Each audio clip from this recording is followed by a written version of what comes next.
Econômico, um novo banco com 159 anos de experiência. Fantástico. Oferecimento Antártica, uma paixão nacional.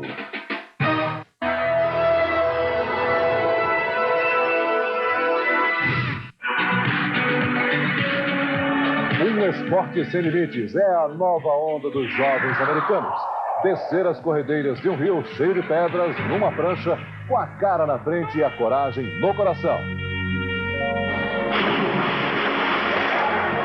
Seleção brasileira de vôlei. Depois de muitas batalhas e vitórias, é hora do descanso dos guerreiros. Agora é fácil. Qualquer um pode virar uma boa dona de casa em apenas 10 horas de aula na universidade. Os pesquisadores brasileiros enfrentam a Antártida no pior período do ano, o inverno, onde a temperatura desce a mais de 70 graus abaixo de zero. Quase metade do álcool que chega aos carros é irregular, sem impostos, sem nota ou adulterado. Veja como operam as redes piratas de distribuição. Mais e mais pessoas estão trabalhando assim, com flores. Um comércio que já movimenta milhões e milhões de dólares. 25 anos depois, é proibido proibir de novo. Caetano e Gil brilham outra vez. Poesia e protesto exclusivos em Tropicália 2.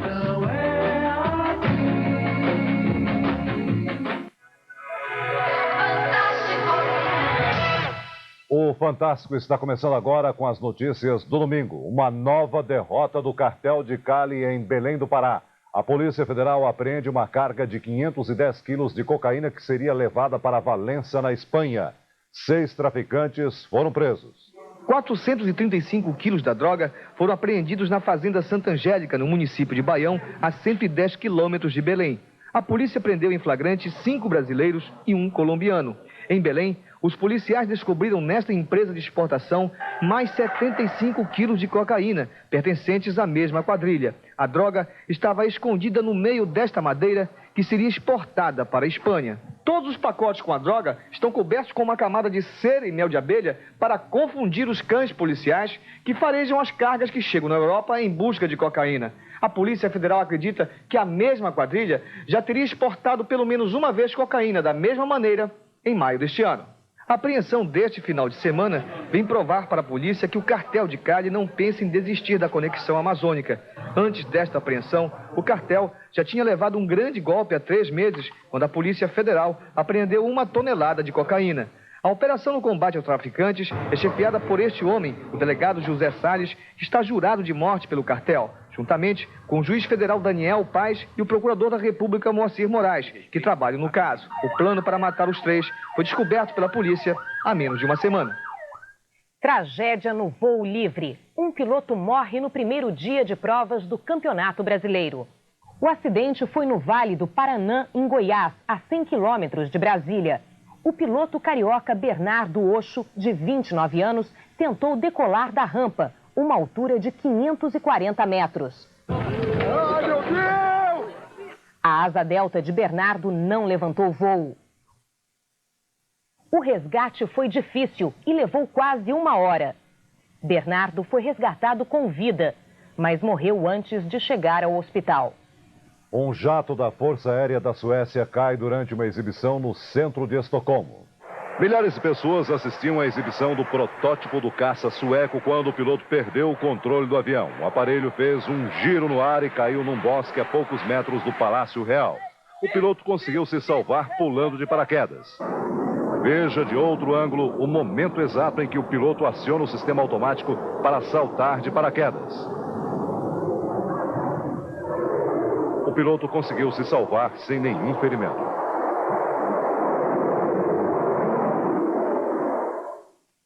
Treze brasileiros estão em Comandante Ferraz, da base brasileira na Antártida, desde fevereiro. O Fantástico leva você até um inverno de 70 graus abaixo de zero, num voo que tem uma missão: entregar suprimentos e notícias para eles. O Hércules da FAB chega ao aeroporto de Punta Arenas, no Chile, no extremo da América do Sul. É um dos 7 voos anuais de apoio ao Programa Antártico Brasileiro. O avião leva pesquisadores de várias instituições, militares e 2 toneladas de comida e equipamentos para a equipe da Estação Brasileira na Antártica. Punta Arenas é a última escala do grupo. A cidade, onde a temperatura média no inverno é de 3 graus abaixo de zero, é a maior nesta parte do mundo. Punta Arenas é reconhecida como a cidade mais ao sul do mundo. A algumas centenas de quilômetros nesta direção, termina o Oceano Atlântico e começa então o Mar de Drake, que separa a América do Sul do continente antártico. O grupo parte no outro dia de madrugada. São quase 3 horas de voo até a Antártica. Os passageiros se acomodam como podem entre a carga. Aos poucos, o sol vai clareando o horizonte. Lá embaixo, no mar, já se vê pequenos blocos de gelo sendo levados pela correnteza. O cenário é dominado pelas montanhas cobertas de neve. Voar nesta região de baixas temperaturas e ventos fortes é uma operação arriscada.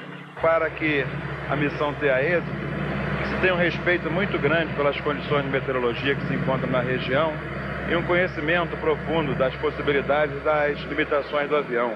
Só aliando esses 2 fatores é que nós conseguimos uma margem de segurança necessária.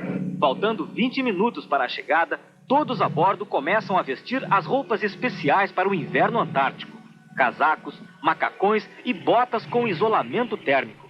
Logo, o Hércules aterriza no único aeroporto da região, a base chilena Tenente Marsh. Chegamos à base chilena de Marsh com a temperatura de 2 graus abaixo de zero, mas o vento de quase 60 km por hora faz com que a sensação térmica seja de pelo menos 15 graus abaixo de zero. Um dia considerado de temperatura amena para os padrões antárticos. Nesta época do ano, nem mesmo os pinguins ficam por aqui. Eles migram para regiões mais quentes. Só o homem enfrenta o inverno por aqui. Uma presença constante desde os primeiros exploradores no início do século. Neste verdadeiro laboratório da ordem mundial, a base chilena é uma das maiores. Uma cidade com hospital, agência de correios e até banco. Batizada de Vila das Estrelas, a estação tem tráfego constante nas estradas, onde o trajeto é marcado por balizas. Só este tipo de veículo consegue se deslocar nesse ambiente. Mesmo assim, alguns arriscam longas caminhadas, como o biólogo gaúcho Antônio Batista. Com a ajuda da mulher, Rejane, faz análises da neve para verificar o nível de poluição trazida pelos ventos e investiga também as plantas que resistem ao inverno antártico. A Antártica é um continente no qual não é de ninguém, é de todo mundo. Se o Brasil não vier fazer a pesquisa aqui, outros virão. E eu acho que se o espaço existe, nós temos que ocupar. Andar a pé exige não só muito esforço, como também cuidado com um terreno que esconde muitas armadilhas. É arriscado se afastar das bases sem estudar bem o caminho de ida e volta. Um dos maiores perigos para quem trabalha na Antártida é o mar. No inverno, a superfície congela quilômetros mar adentro. E o que parece ser a margem, muitas vezes pode ser apenas uma fina camada de gelo, que pode ceder facilmente se alguém caminhar em cima. Um homem que cair nessa água morre em menos de 3 minutos. De repente, o tempo melhora e o sol aparece, dando brilho à paisagem. Uma chance para um rápido passeio na neve, sem lutar contra o vento. Marilene Alves da Silva, do Instituto Nacional de Pesquisas Espaciais, que veio à Antártica pela primeira vez, fica impressionada com o cenário. Aqui é como se fosse um paraíso, é um lugar dos deuses. Para mim é um presente estar aqui. Logo, tudo muda. O sol se vai e o vento fica cada vez mais forte. A temperatura já é de quase 30 graus abaixo de zero. Os homens procuram abrigo nas instalações. As condições do tempo disparam um toque de recolher para o nosso grupo de brasileiros e embarcamos rapidamente de volta ao campo de pouso. O helicóptero, que levaria mantimentos para a base brasileira de Comandante Ferraz, a 50 quilômetros dali, tem que ser recolhido sem a menor chance de decolar. 13 brasileiros, pesquisadores e militares, estão lá há 6 meses e ainda têm suprimentos em estoque. Mas não foi desta vez que receberam visitas ou notícias. O comandante do Hércules ordena a partida imediata. O enorme avião de transporte não pode passar uma noite gelada ao relento na Antártica. Se não saísse naquele momento, ficaria ali para sempre. Um monumento de ferro gelado. a ordem de voltar para casa, com uma certa vontade de olhar para trás, procurando na imaginação os 13 brasileiros escondidos pelo vento e pelo frio do inverno. Pelo menos sabemos que um dia, quando o tempo melhorar, os mantimentos e as cartas serão levados até eles. Quando vai ser, ninguém sabe. Os que vivem neste ambiente, ao mesmo tempo hostil e fascinante, aprenderam a respeitar as imposições deste território. Todos sabem que, apesar da tecnologia, neste mundo gelado, ainda é a natureza quem dá as ordens. Uma terapia estranha na Inglaterra. Tem gente soltando os bichos no zoológico de Londres. Daqui a pouco, aqui no Fantástico, que mostra também o que é ser pai hoje em dia. Ainda mais quando esses pais comemoravam há bem pouco tempo o Dia da Criança. Que ainda sou moleque, sou muito moleque, gosto muito de brincar. Um instante só.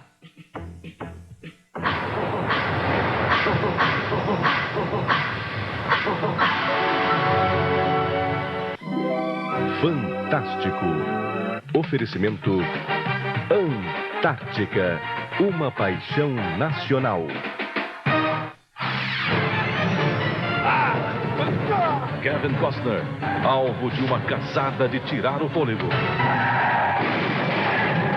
Sem saída, hoje em Domingo Maior. Você está vendo mais um cliente mercantil indo ao banco. Pronto, chegou. Agora já está pegando informações atualizadas sobre saldo de conta corrente e aplicações financeiras. Tudo na maior tranquilidade. Cliente mercantil tem saldos por telefone. Rápido, simples e seguro. É só dar um alô. Mercantil Fone. A gente tá na linha para fazer você feliz. Governo é ação. A seca é um fenômeno climático que se abate sobre o Nordeste há séculos. Suas consequências são trágicas. Desemprego, mortandade dos rebanhos, escassez de água e fome. Quando ela chega, famílias inteiras tangidas pelo desemprego trocam os roçados em busca da sobrevivência nas cidades. Na agricultura, a gente pega um ano bom e pega o outro ruim. Aí eu trabalho de empreiteiro, né? Aí eu acho que eu trabalhando assim fica melhor para mim. Quando a seca chegava, os trabalhadores eram alistados nas frentes de emergência. Eles carregavam pedras de um lado para o outro, varriam estradas, era uma ocupação humilhante. Agora, isto mudou. Nas frentes de produção criadas no governo José Agripino, os camponeses alistados trabalham em obras duradouras. Produzem telha, tijolo, redes de esgoto, adutoras e até casas. Eu não tinha fé mais que sem a casa minha, não. Mas com a ajuda do governo e do prefeito estou fazendo. Muitas dessas famílias, quando acabar a seca, já terão uma vida melhor. Estas casas estão sendo construídas em regime de mutirão pelos trabalhadores das frentes. Eles também fabricaram as telhas e tijolos que estão sendo usados na construção. Confiando em Deus, eu tenho que terminar a minha casa, não é para ver meu filho vivendo comigo. Em Touro, seu Nascimento é um dos alistados das frentes de produção. Na comunidade onde vive com a mulher e 4 filhos, a maioria das casas são de taipa ou palha. Com o trabalho das frentes, elas estão sendo substituídas por outras mais resistentes em alvenaria. Antes era uma casa de palha, a gente tinha medo de viver dentro, podia queimar, mas agora vai ser tijolo e telha e ninguém tem muito medo que nem tinha de primeiro. É o governo do estado em ação para fazer sua vida melhorar.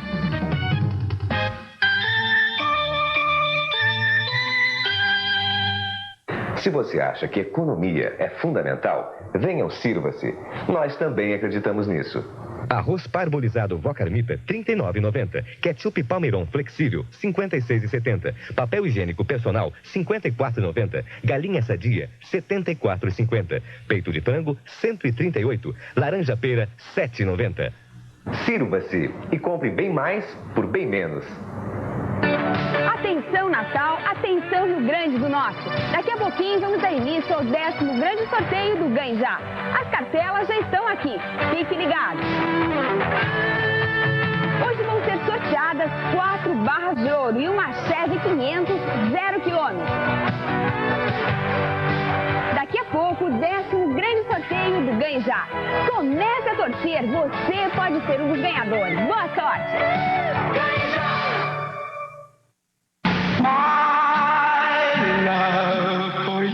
Johnny Mathis, 14 Special Hits, em LP, cassete e CD, Globo Columbia.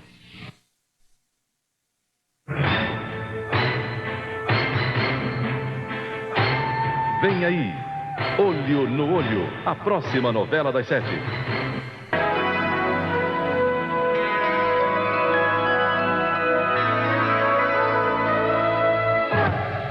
Quando o risco do esporte não é mais suficiente, surgem os esportes limite. Desta vez são as pranchinhas do bodyboarding enfrentando as pedras dos rios. O repórter Luiz Fernando Silva Pinto não se contentou em apenas contar a história.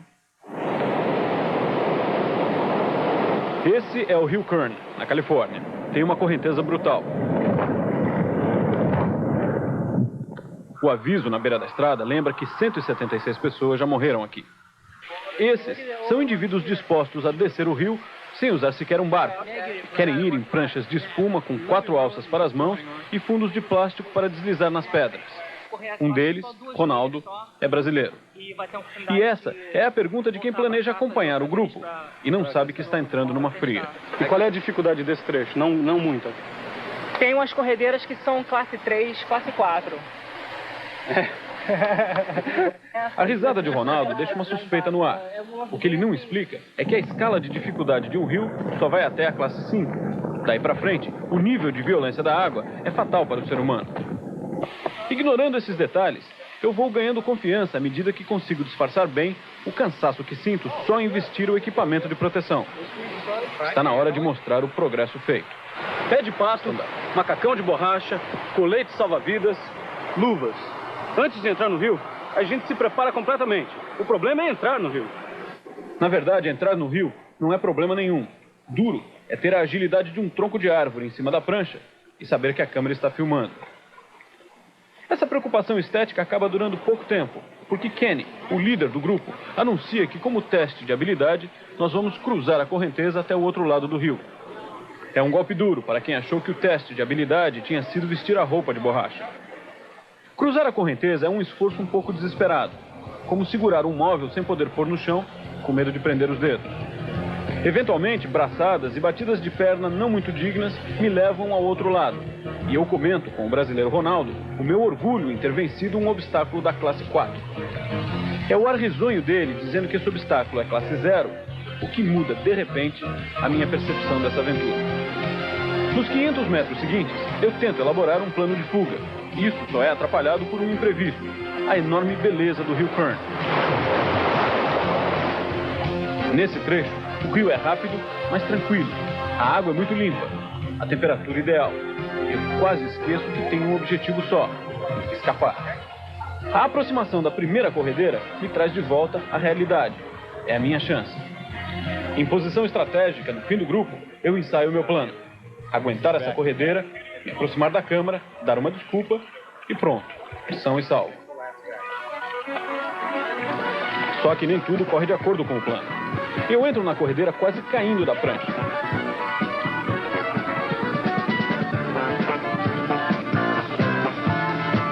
Na saída, as braçadas são meio patéticas.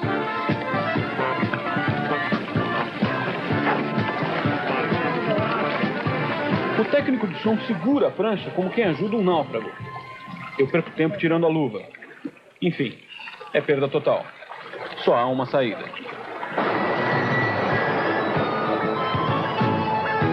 Dessa vez a entrada na corredeira é melhor. Corte rápido e... Depois de 20 minutos no rio e de passar por corredeiras fáceis, eu estou sem fôlego. Mas para esse grupo, quanto mais difícil a corredeira, melhor. Agora sim. Enquanto o grupo vai sendo levado pela correnteza, minhas perspectivas melhoram muito. Eu posso contar o que está acontecendo de dentro do barco de borracha. Os trechos tranquilos do rio nunca são muito longos. As corredeiras começam a ficar mais e mais frequentes, cada vez mais fortes.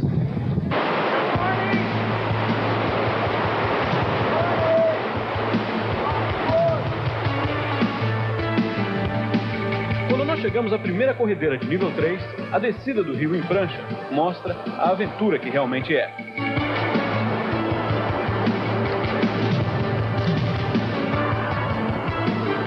Águas que são difíceis para barco são atravessadas rapidamente pelas pranchas. E quem tem muita experiência, como Kenny, vai um passo além. Aproveita o redemoinho criado por uma pedra para pegar onda contra a correnteza do rio. Ronaldo consegue fazer o mesmo.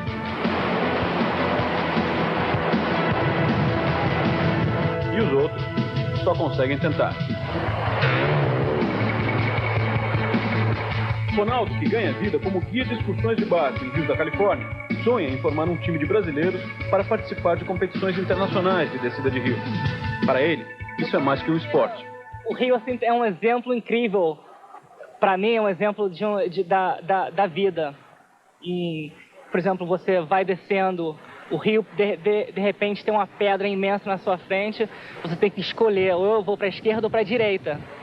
E você escolhe o certo caminho, vai para a esquerda ou à direita, desce, você completa aquele obstáculo, de repente vem outro obstáculo, vem uma onda bem grande com pedra, você tem que pensar, ou eu paro aqui e caminho a volta, ou eu vou em seguida e dou tudo que eu posso dar, 100%. À medida que a confiança aumenta, descer corredeiras já não basta. O desafio é pular das pedras. Mas o teste mais duro do Rio Kern está no final do percurso. Essa é a queda do morto, uma das mais difíceis do rio. Vista de cima, essa corredeira, classe 4, parece engolir as pranchas.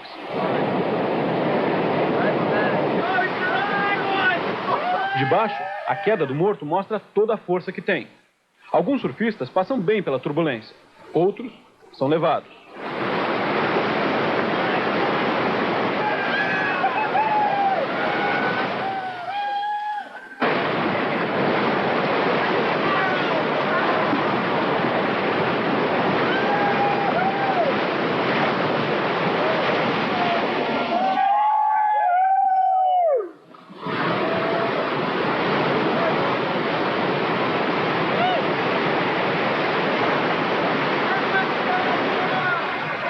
No fim do dia, a comemoração é feita ao lado do cartaz do Rio Kern.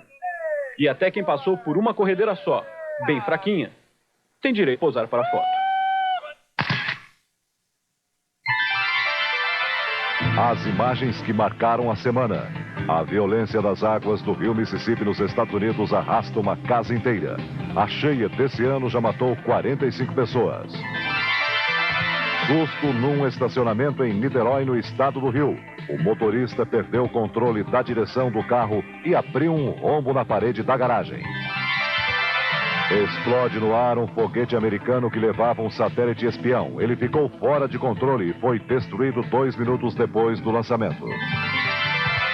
Nasce nos Estados Unidos o bebê de uma mulher que teve morte clínica há mais de 3 meses.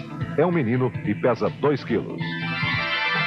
Um vídeo enviado ao Ministério da Justiça revela o ritual de tortura e horror a que são submetidos os novos soldados da Polícia Militar em Brasília. Eles são agredidos e humilhados para delírio dos instrutores. Eu sou o animal! Eu sou o animal! Uma baleia e um filhote ficam presos entre bancos de areia no litoral do Espírito Santo. Com a maré alta, os dois conseguiram se salvar. Você nunca ouviu dizer que alguém virou uma fera? Mas no zoológico de Londres, qualquer um pode se transformar no bicho que bem entender. E com a ajuda de atores profissionais, preparar a sua interpretação animal.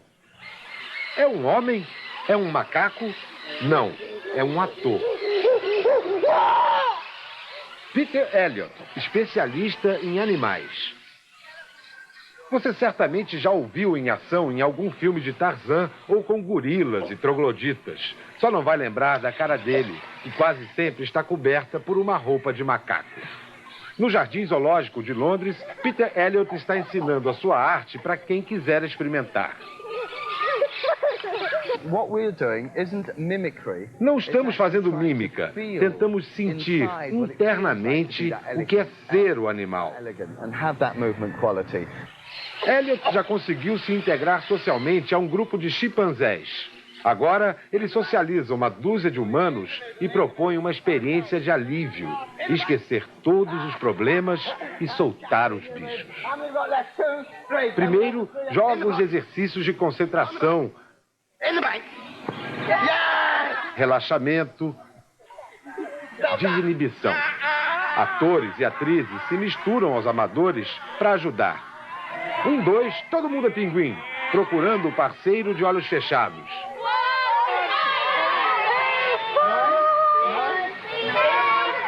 Depois de achar, pode vir assistir os outros serem bobos também. Depois dos jogos e brincadeiras, todo mundo mais relaxado e um bocado mais sujo também, chega a hora de escolher o animal que você vai ser e partir para observar, estudar o personagem, os movimentos, o barulho, o ritmo, a respiração. Eu já estou quase arrependido da escolha que eu fiz. Olha aí, os camelos. Por que não um elefante? Na verdade, hoje teremos 2 elefantas. Deixa elas pegarem o espírito do bicho. Alguns truques. Observar como respira o animal, o ritmo de seus movimentos. Depois, se fixar no olhar. Tentar ver o mundo como uma águia, um gorila, um ratinho, um abutre. Depois de 50 minutos de observação, chega a hora de mostrar o resultado. As elefantas não têm medo do ratinho, mas na hora de urrar... Foi maravilhoso. Primeiro fiquei assustada com a ideia, mas depois perdi toda a inibição. Adorei. O morcego se rola, torturado pela grama. Os tigres desfilam poderosos.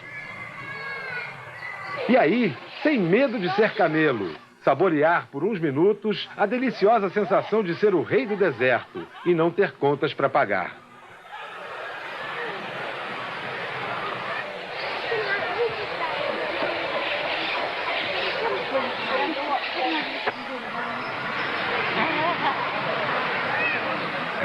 Lembrando da frase do ator Peter Elliott: os outros animais são normais.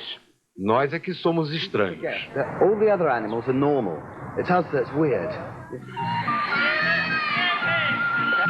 While we're crawling, let's try copying the other person exactly. Let's try. So remember, A's doing it, B's doing it exactly the same. A seleção brasileira volta a jogar mal e não passa de um empate com o México em Maceió. Mais uma vez, Márcio Santos vai ao ataque. A cidade da eterna primavera. Em Olambra, São Paulo, até o dia vira a noite por causa das flores. Recentemente, as noites são fabricadas assim, artificialmente. Daqui a pouco, aqui no Fantástico.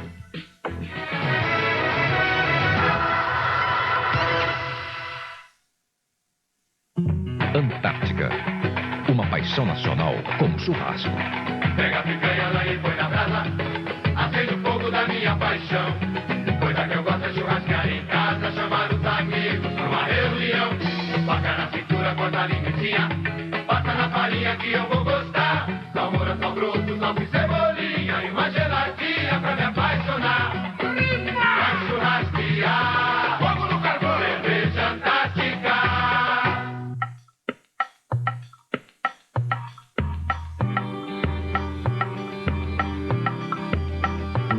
Isa boa, muladinha boa, Isa boa. Tô Itapuano, tô lavando a minha roupa. Lá em casa tão me chamando. E é fácil, você põe lá, tampa, senta e espera. Isa boa. Tô Itapuano. Aí vi que era pequena e cabia bastante pra festa mesmo. Isa boa, muladinha boa. Olha, eu nunca pesei, mas cabe roupa paca. Isa boa. Essa centrifugação, acho fantástico, porque daí no dia seguinte tá tudo sequinho. Eu não trocaria minha Mondial.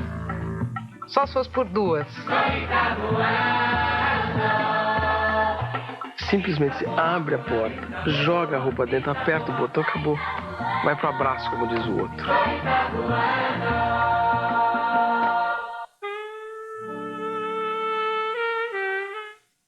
Depois de tantas vitórias, nós do vôlei estamos levando a vida na flauta, ou como eu no sax. Finalmente, férias.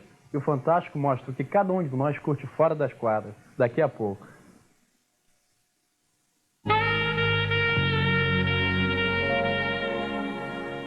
Faltam 4 sorteios para o Papa Tudo desta quinzena. Não deixe para comprar o seu cartão na última hora. Durante a semana, você está concorrendo a 8 prêmios extra pelo número do seu título. Vá aos Correios e põe o seu Papa Tudo no papo. E atenção para os números que já foram sorteados. 13, 16, 19, 24, 29 e 32. Os resultados das dezenas e do prêmio extra serão anunciados todos os dias no intervalo da novela das 8. Tem um cheirinho bom que mexe com você. Um cafezinho anima, aproxima e dá prazer. Café natural. Um cafezinho aquece. Tome um café que acontece. Tem um cafezinho bom. A gente nunca esquece. Café com selo de pureza Abic. Você exige. Aroma e sabor, você escolhe. Tome um café que acontece. Isto é um assalto! Ele se meteu numa tremenda gelada. Você, vem comigo! Escolha outra pessoa. Um ex-presidiário encontrando em seu caminho um ladrão muito enrolado com uma filha que só precisava de amor. E eles não vão me colocar na cadeia, certo? Eles não vão tirá-la de mim. Os 3 fugitivos. Uma comédia muito louca com Nick Nolte, Martin Short e James Earl Jones. Amanhã, em Tela Quente. Oferecimento Bona. Boníssima. Os gols do Fantástico. Oferecimento Raider. Chevrolet Road Service. Cerveja Kaiser. Coca-Cola. E Banco Itaú.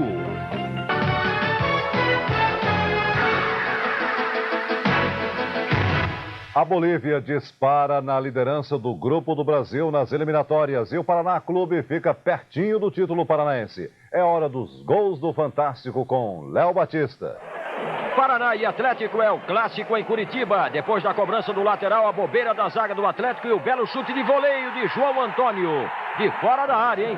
Golaço. Olha de novo, final. Paraná 1, Atlético 0. O Paraná tem 3 pontos a mais que o Londrina e só faltam 2 rodadas para o campeonato terminar.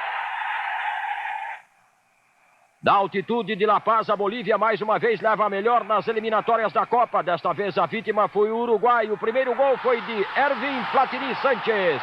1-0 Bolívia. E agora acompanha a jogada de Echeverri. Ele domina, avança, ameaça o chute 2 vezes. E na terceira solta a bomba de fora da área. Golaço de Echeverri, el Diablo boliviano. 2-0. O zagueiro uruguaio erra o passe, os bolivianos se aproveitam e saem no contra-ataque. Melgar vem de trás e mete profundo do gol. Olha ele chegando, 3-0 Bolívia. Não temos o gol uruguaio marcado por Francescoli no finalzinho do jogo. Final Bolívia 3, Uruguai 1. Em Maceió, amistoso entre Brasil e México. No segundo tempo, Dunga bate a falta, Márcio Santos vai lá em cima para cabecear. De novo por outro ângulo, gol de cabeça do zagueirão brasileiro. 1-0 Brasil. Mas o México tem filho de brasileiro no ataque. É Alves, o zaguinho que puxa o contra-ataque. Ricardo Rocha apela para matar a jogada e faz pênalti. Confira aí. Garcia Aspe bate como manda o figurino. Olha só, desta vez não dá para Tafarel. Brasil 1, México 1. Placar final. A Marinha faz uma vistoria no navio que ameaça provocar um desastre ecológico na Baía da Ilha Grande, no litoral do estado do Rio, e exige que os donos do navio transfiram a carga no prazo máximo de 10 dias. Hoje, o delegado da Capitania dos Portos de Angra dos Reis vistoriou o navio. O Protóclitos 4 está carregado com 120 mil toneladas de minério de ferro e 1.500 toneladas de óleo combustível. Há um vazamento no casco de um dos porões e as vigas de sustentação estão rachadas. A Marinha abriu inquérito para apurar quem é o responsável pela situação do Protóclitos 4. A princípio, o armador, que é o proprietário do navio, é um dos responsáveis. Na classificadora também, como que faz as vistorias, né, periódicas, as vistorias de 4 em 4 anos, ela também é responsável pela situação do navio atual. O navio está afundeado na baía da Ilha Grande, a 12 quilômetros do continente. Se a carga do navio vazar, toda esta região vai ser contaminada. Para evitar um desastre ecológico aqui na região, a carga de minério de ferro e óleo combustível teria que ser transferida para outro navio. Mas nas condições em que o Protóclitos 4 está, até mesmo a transferência da carga é uma operação muito perigosa. A Baía da Ilha Grande tem 365 ilhas e 2.000 praias. O Protóclitos 4 ameaça este santuário ecológico. Não existe mais uma estação das flores. Calma, ninguém acabou com a primavera, mas é que agora todas são estações das flores. Com técnicas modernas, a produção de flores no Brasil não para de crescer. É isto que está fazendo de várias esquinas do país uma eterna primavera. Nos últimos meses, um comércio tem florescido pelas ruas do país. É fácil perceber que as esquinas, as calçadas, estão muito mais coloridas. É que plantas e flores de praticamente todas as espécies estão invadindo a cidade. Até bem pouco tempo atrás, essa rua aqui na Tijuca, zona norte do Rio, era conhecida pela sujeira, pela violência e principalmente pela quantidade de mendigos que viviam aqui. Só que de 2 meses para cá, tudo se transformou e essa rua ficou assim. Daí, ela passou a ser conhecida como Rua das Flores. O que me deixa mais contente é a felicidade das pessoas em ter esse cantinho florido. Mas apesar de tanta flor pelas ruas, o Rio produz muito pouco, mas tem tradição. A mais nobre das flores, por exemplo, a orquídea, começou a ser cultivada na Serra de Petrópolis. Esse orquidário é o mais antigo do país. Desde 1870, as orquídeas são tratadas aqui como verdadeiras preciosidades. Também não é para menos. São necessários de 5 a 6 anos até nascer a primeira flor. É um trabalho cuidadoso, um trabalho delicado para se chegar a uma flor como essa, a mais perfeita do orquidário. Mas é em São Paulo que a gente encontra todo tipo de flor. Hoje, 90% da produção de flores brasileiras saem daqui. Aliás, o cultivo de flores foi o setor da agricultura paulista que mais cresceu no ano passado.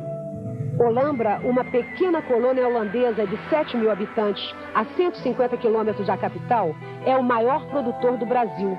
Tem 30% do mercado. Olambra é um enorme jardim.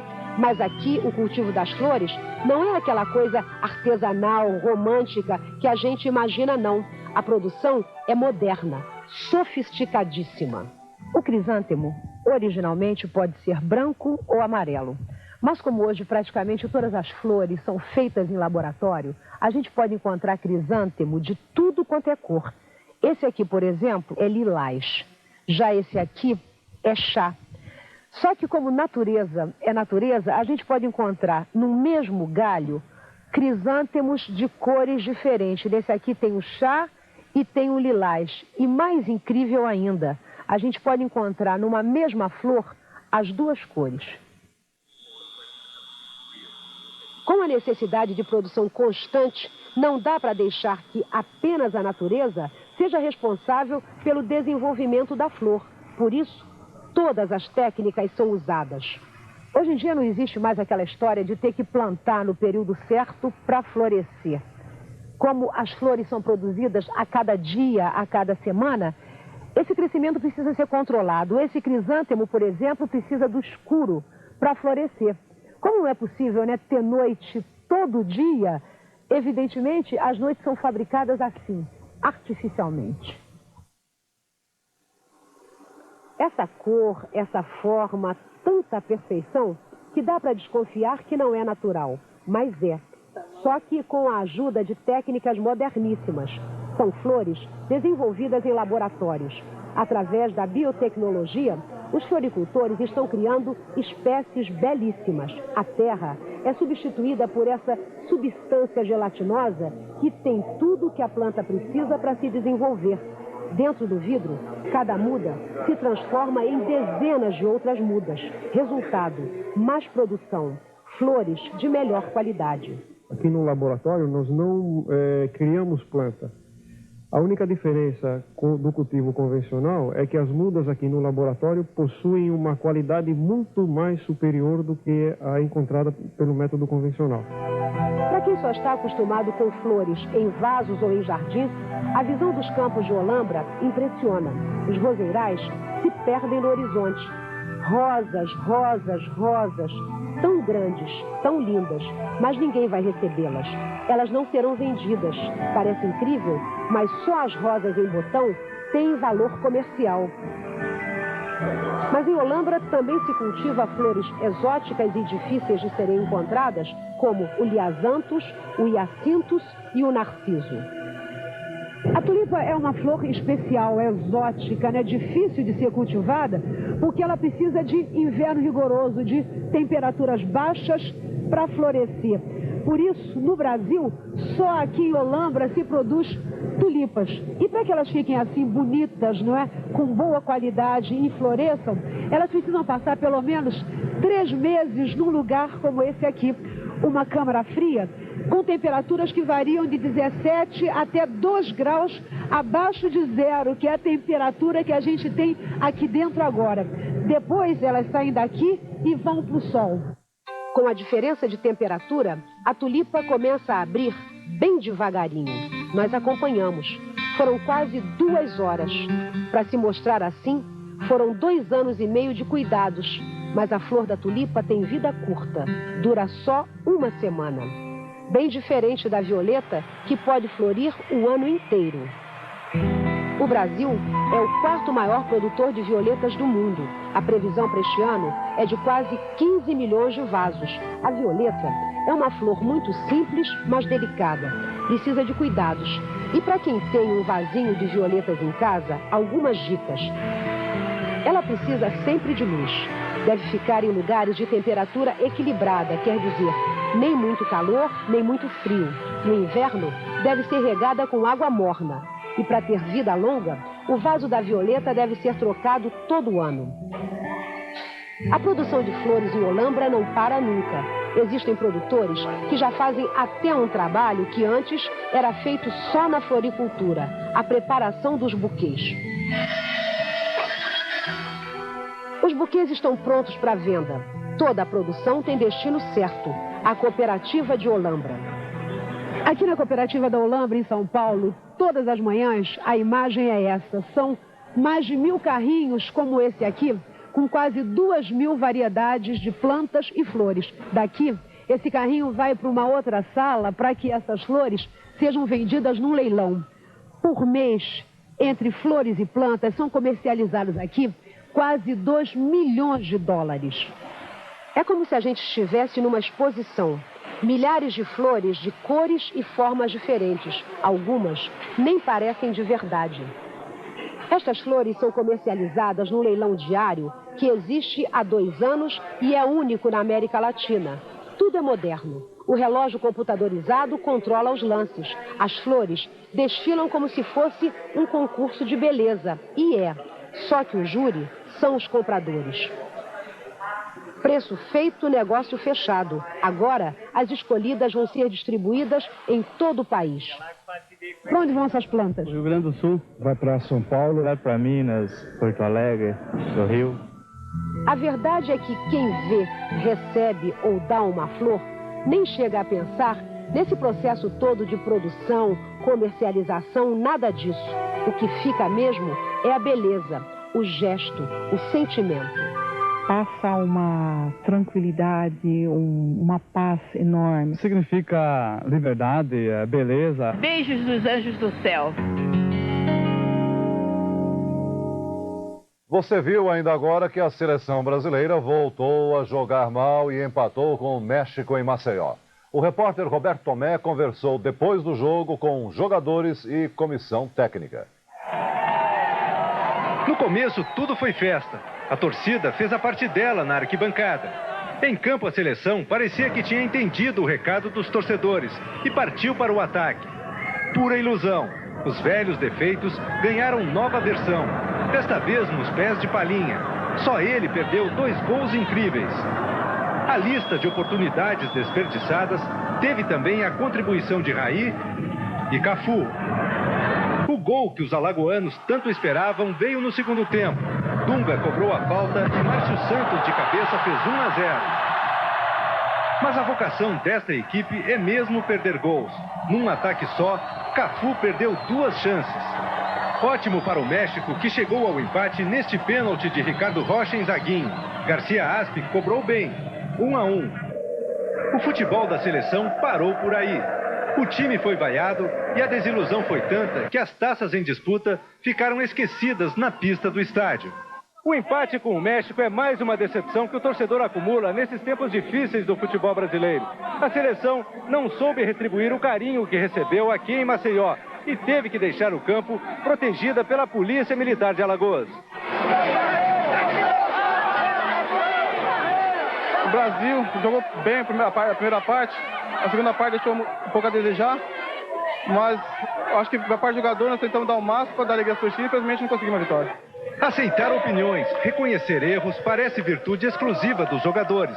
A comissão técnica prefere criticar a crítica.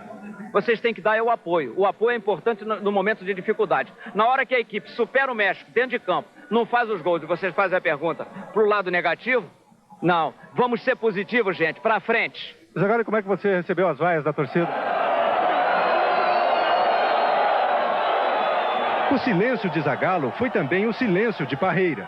Abalado em razão da má atuação da equipe no segundo tempo, o técnico da seleção não quis dar entrevista no estádio. O álcool tráfico. Como as distribuidoras piratas dão um prejuízo aos governos, às empresas e postos honestos, e também aos consumidores. E logo depois, a intimidade dos garotos de ouro do vôlei durante as férias. Cada um na sua. Daqui a pouco, aqui no Fantástico.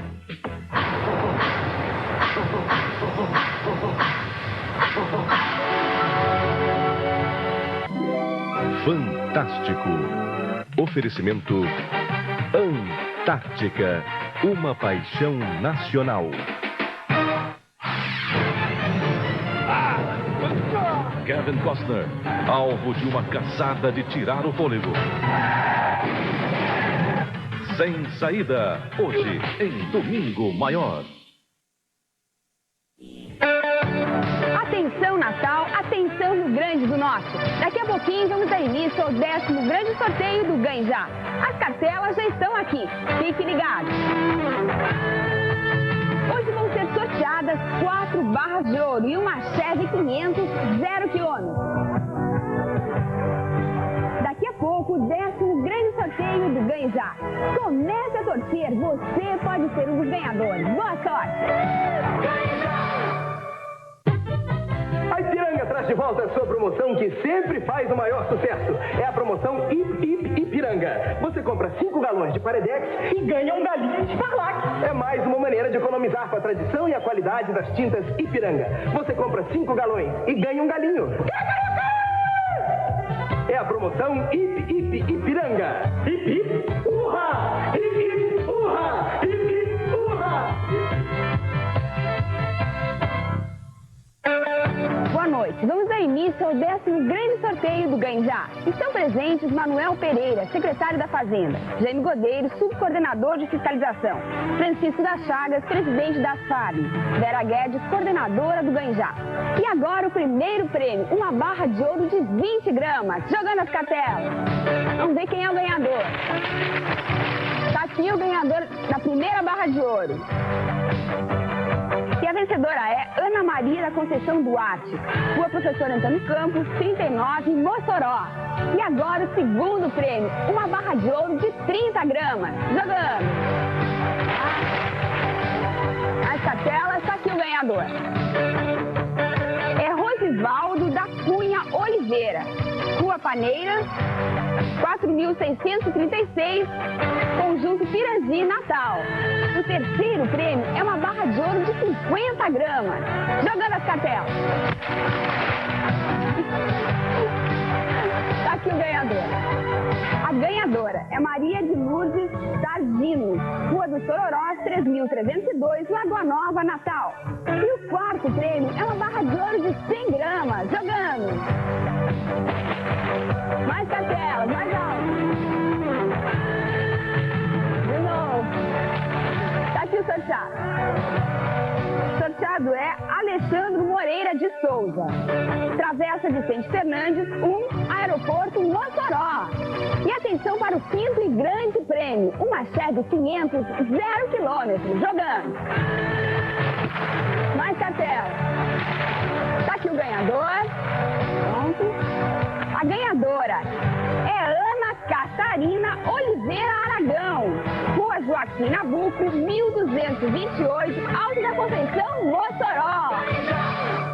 Economize com as ofertas do Trevo da Sorte do Nordestão. Arroz Cotrijuí, 37 cruzeiros reais e 80 centavos. Achocolatado Nescau, 98. Frango congelado Seara e Frango Sul, 79. Linguiça para churrasco Chapecó, 139. Detergente líquido Limpol, 23,90. Sabão espumante Plus, 13,90. Creme dental Colinos, leve 3, pague 2, apenas 90 cruzeiros reais. Afaste o mal olhado da inflação com a promoção Trevo da Sorte do Nordestão.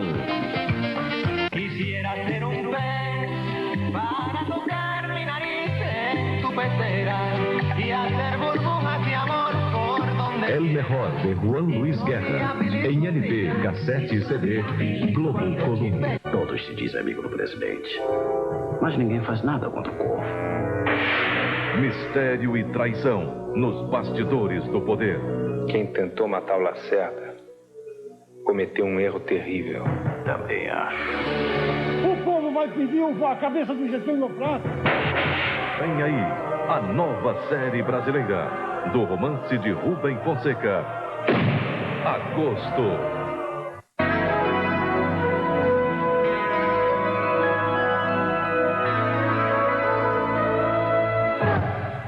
A guerra entre a Argentina e a Inglaterra pela posse das Ilhas Malvinas ainda guarda muitos segredos.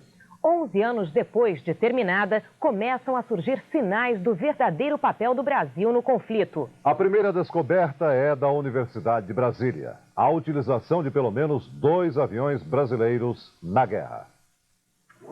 Amid some of the fiercest fighting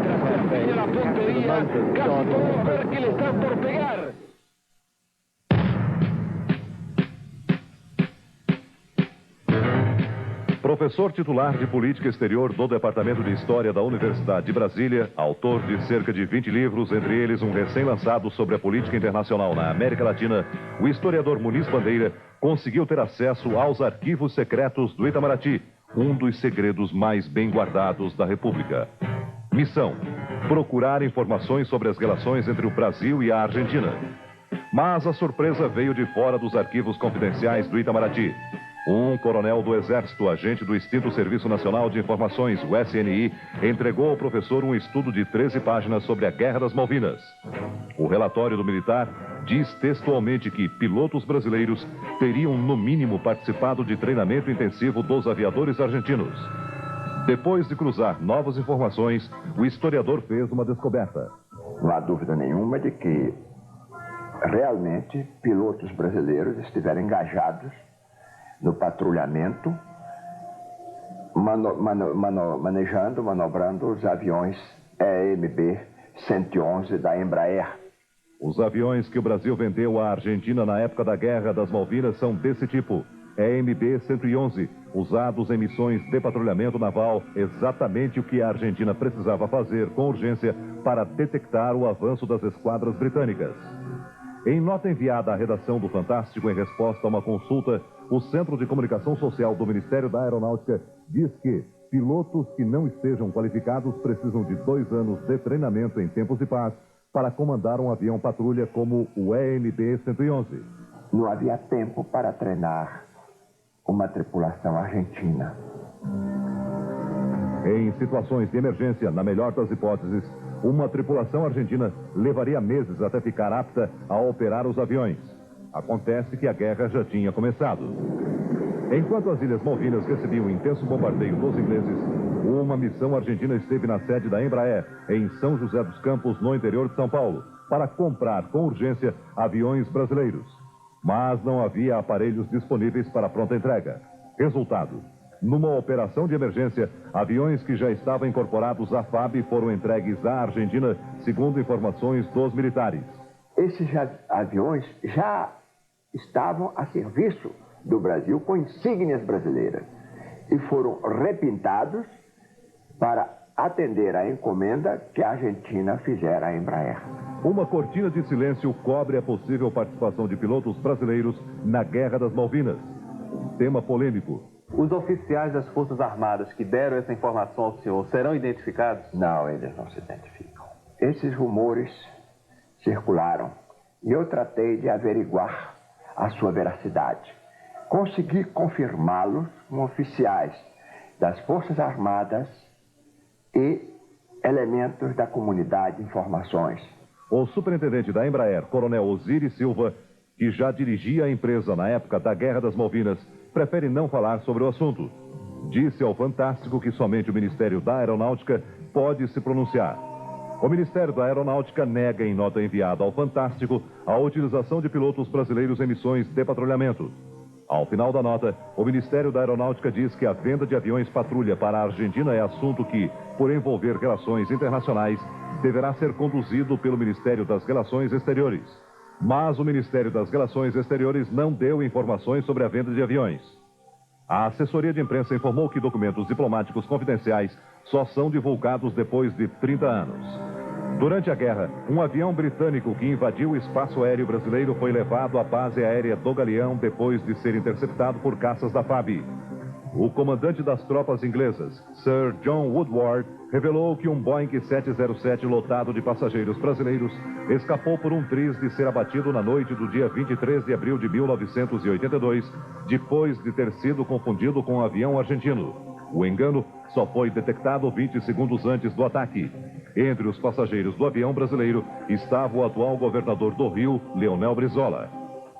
A aventura do governo militar argentino na Guerra das Malvinas durou exatos 75 dias, entre abril e junho de 1982.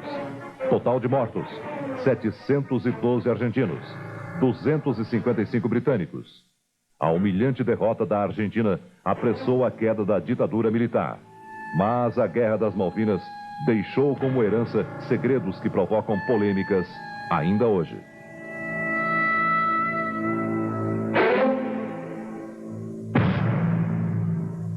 O presidente Itamar Franco passa o domingo em Juiz de Fora e volta a garantir que o ministro Fernando Henrique Cardoso fica no governo até o fim. O senhor, ele está com popularidade em alta. Mais que alta. À tarde, o presidente foi ao cinema com as duas filhas. Ele assistiu ao filme Aladim e disse qual o pedido que faria para o gênio da lâmpada. Que o povo brasileiro consiga encontrar o seu ideal, que nós possamos vencer as dificuldades e que essa ordem econômica injusta seja superada e é que através, então, do otimismo o Brasil possa alcançar tudo aquilo que nós desejamos. Eu resumiria num pedido só: que o povo brasileiro volte a ter otimismo e acredite no seu país. Em Brasília, uma semana de muita pacificação e acordo. Implacável mesmo só a coluna de Alexandre Garcia. Numa semana de boatos, o presidente Itamar Franco adotou uma nova tática de despiste aos repórteres. A começar por um vistoso topete, que na verdade era de um dragão, da independência, não da inflação.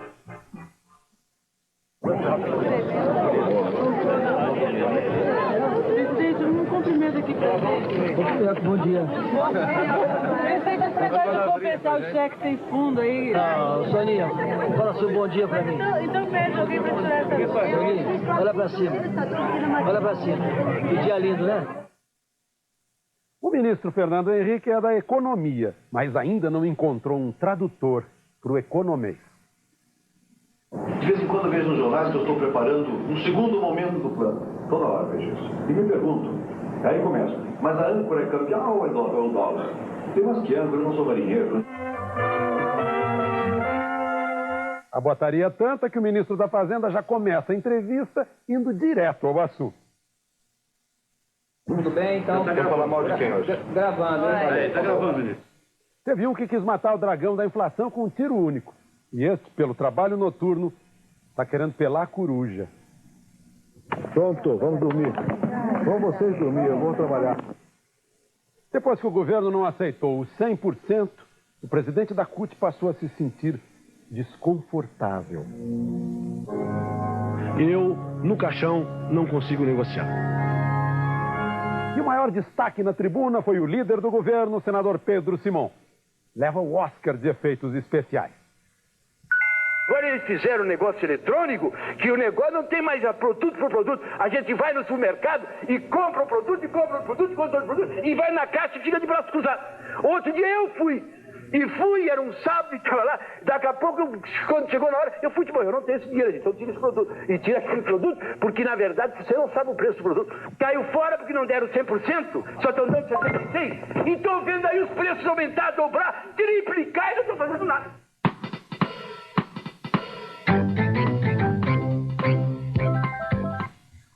Em cada 3 carros a álcool que rodam pelo Brasil usa combustível clandestino. Álcool adulterado, em geral batizado com água e que provoca estragos no motor. As redes piratas causam um prejuízo ao país em torno de $1 bilhão por ano.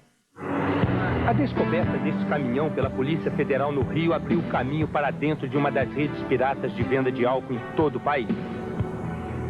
Quinta-feira, 1h da manhã. Os policiais descobrem que este posto da Petrobras tinha acabado de receber 5 mil litros de álcool clandestino. A gerente Mariana Gomes tenta negar. Não, eu não recebi combustível. Não recebeu combustível? Sim, Nem sabe. 1h depois, os policiais encontram no lixo a prova do crime. Notas fiscais rasgadas, coladas cuidadosamente, outra surpresa. Todas são frias. Os documentos serviam apenas para garantir a operação ilegal praticada pela distribuidora Chebab de Campos, norte do estado do Rio. Por lei, as distribuidoras só podem abastecer os postos da própria rede. Exemplo, caminhões da Petrobras abastecem postos da Petrobras. Os da Shell somente entregam nos postos da Shell. As pequenas distribuidoras só poderiam operar com seus próprios postos. Chamado às pressas, o advogado tenta evitar a filmagem. Eu queria pedir, mais uma vez, gentilmente, na frente dos policiais, se eu pudesse se retirar, que aqui é um recinto privado. Mas não tem jeito. A gerente é presa e o posto lacrado. No dia seguinte, em Campos, a família Chebab parecia ter recebido um aviso. A distribuidora estava fechada, os caminhões-tanques recolhidos ao pátio. Na mansão de Antônio Chebab, o líder do grupo, não havia ninguém. Ele tinha desaparecido da cidade. Na realidade, essas distribuidoras, algumas são bastante conhecidas. Nós já cansamos de alertar as autoridades a nível estadual, a nível federal, mas infelizmente elas continuam atuando com grande impunidade. Apesar de flagrantes permanentes das suas atividades, elas continuam atuando com grande impunidade no mercado. Sexta-feira, 1h da tarde. Outro caminhão-tanque é apreendido. Outra rede pirata de distribuição de álcool é descoberta. O posto estava recebendo 30 mil litros de combustível clandestino. Esse é o crime da moda que os comerciantes estão praticando agora. Eles obtêm alto lucro, é praticamente realizado durante a madrugada, com notas frias. E quem sofre no fundo, é o consumidor, porque, via de regra, esse combustível está adulterado também. O posto é fechado. Seguindo a rota do álcool clandestino, a polícia chega em São Paulo. O caminhão pertence à distribuidora Midivesco. Os principais chefões do álcool-tráfico vivem em São Paulo. A Polícia Federal já sabe o nome deles e das empresas que são apenas fachadas para a venda clandestina do álcool. Uma delas é a Midivesco, que tem sede perto de Campinas, São Paulo. Esta é a sede da Midivesco. Eles também pareciam avisados. Dono e funcionários desapareceram. Apenas um vigia cuidava de tudo. Os tanques para estocar álcool jamais foram usados. Isso tudo é álcool, né? Bom, quando eles encher, isso aí é para estocar álcool, né? Ah, mas tá tudo vazio? Vazio. Ah, é? Nunca botou álcool aí, não? Nunca, não consegue encher. Por quê? Quando vai buscar na usina, quando chega aqui já tem pedido. Não chega nem botar aí dentro. Pelo menos 8 caminhões-tanques estavam no pátio da empresa. E havia uma ordem: ninguém poderia entrar. Os portões estavam fechados com correntes e cadeados. Uma das artimanhas dos alcotraficantes é pintar os caminhões de entrega com as cores das grandes distribuidoras. Assim, eles evitam uma maior fiscalização da Receita, do pessoal das secretarias de Fazenda dos estados e também da Polícia Rodoviária. É o caso aqui nesta empresa. Esse caminhão está com as cores bem parecidas com a da Petrobras. E, na verdade, ele pertence a Midivesco. Só depois de 7 horas e muita negociação através de advogados é que o dono da Midivesco resolveu aparecer. Este é mais um caso de venda ilegal de álcool que Humberto Canaverde é acusado. Mas como até agora não aconteceu nada com ele, não se importa em falar abertamente. Não houve crime, o que houve foi um abuso de poder da polícia, inclusive de uma forma até inconfessável, porque antes sempre vem uma coisa meio amistosa, como é que vai resolver, como é que não vai. Então a nossa colocação é a seguinte... Mas amistosa que o senhor se refere a suborno? Veja bem, eu não estou formalizando uma acusação, mas a nossa experiência é dirigida para esse lado. Veja o que aconteceu com esta equipe do Fantástico em São Carlos, interior de São Paulo. Neste posto apontado pela polícia como responsável pela venda de álcool adulterado das distribuidoras piratas, a corre-corre. A gerente, aturdida, manda chamar a polícia. Eu vou chamar a polícia. Chama a polícia. Por fim, todas as luzes são apagadas. Menos a que ilumina o caminho que leva a HP, a distribuidora acusada de fornecer o álcool ilegal naquela região. Nas investigações, a Polícia Federal fotografou caminhões-tanques da HP com as cores das grandes distribuidoras. A HP é acusada, como mostram estes documentos, de não apenas vender o álcool pirata, mas de adulterá-lo com solvente de borracha. Na sede da empresa, apenas os seguranças. Nós temos, na realidade, verdadeiras quadrilhas atuando em algumas áreas.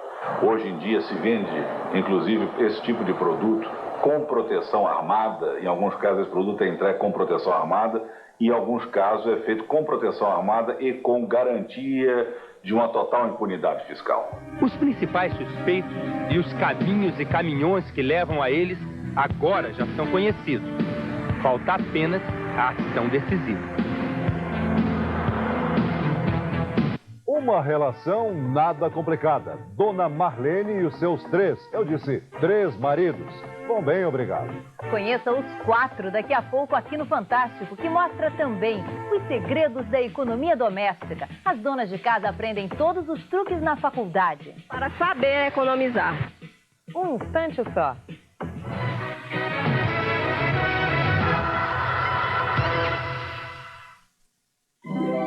Fantástico. Oferecimento Antártica, uma paixão nacional. Os filhos crescem. O bom mesmo é crescer junto com eles. Viver esses momentos.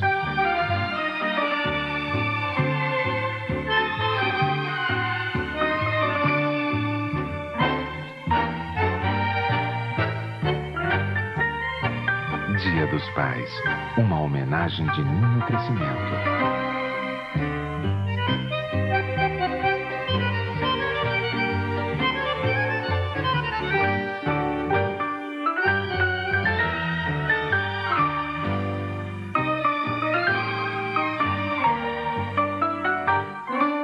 Ninho Crescimento, uma força para quem está crescendo.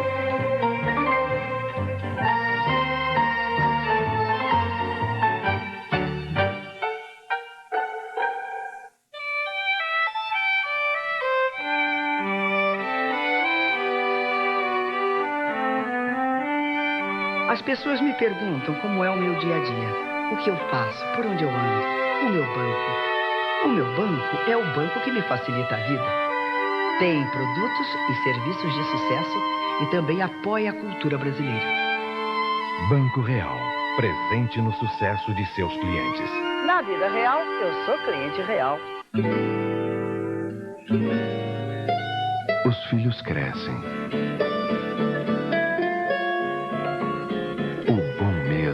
É crescer junto com eles, viver esses momentos.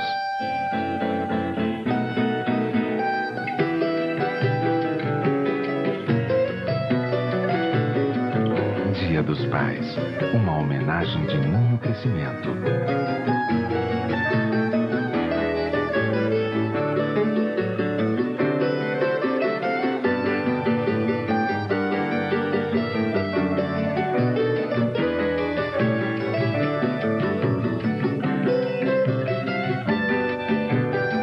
Ninho Crescimento, uma força para quem está crescendo.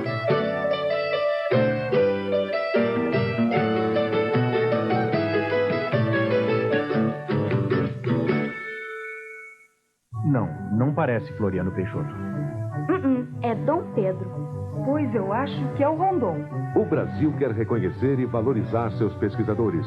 Inscreva seu trabalho sobre controle de endemias no Prêmio Jovem Cientista. Um incentivo à ciência, um incentivo ao país. Já sei, é o Oswaldo Cruz.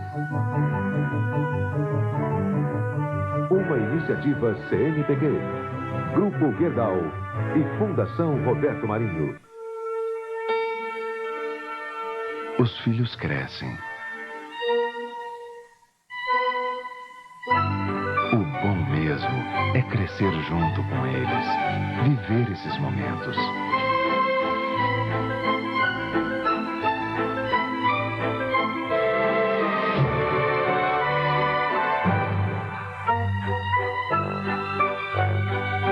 Dia dos Pais, uma homenagem de Ninho Crescimento.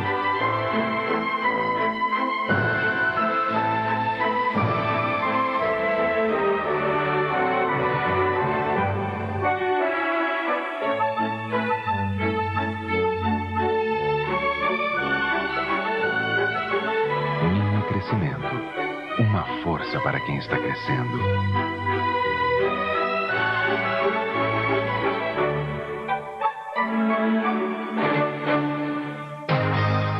Regina Duarte em Retrato de Mulher.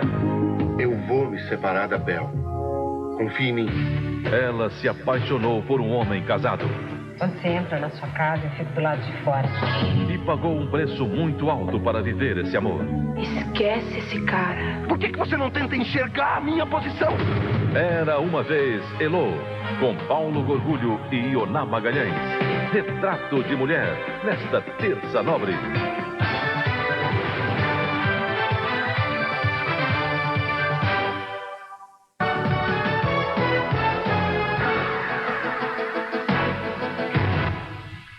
Pai é encarar a vida de frente. É saber que aquele baixinho depende dele, só dele. Que responsabilidade, hein? E quem é pai aos 15 anos de idade? Alguns adolescentes topam a parada e vão descobrindo o lado bom de ser pai. Luciano, 24 anos. Pai de André, 9 anos. Beto, 19 anos. Pai de Luciana, 2 anos.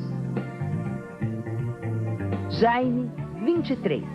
4 filhos. Este é mesmo um paizão. São rapazes que cedo, muito cedo, começaram a viver problemas de gente grande. Ainda adolescentes, tiveram que encarar a responsabilidade de ser pai.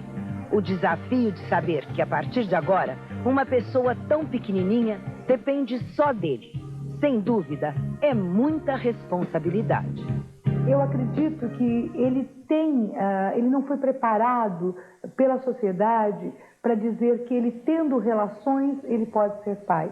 Ele é muito preparado para ter relações, ele é homem. Quer dizer, então, o ser homem é ter relações. O ser homem não envolve ser pai. Marcelo é voluntário, como agente de saúde. Representa aqui a reação da maioria dos adolescentes quando descobrem que vão ser pais. O que ela não vai falar, hein? Não é possível. Você vai ter que casar. Ah, dona Maria, larga dessa. Casar não, eu só tenho 16 anos. Vai ter que casar, vai ter que casar. Ó, pera lá, eu assumo o filho, mas ela não. Essa cena aconteceu com Marcelo, mas na vida real.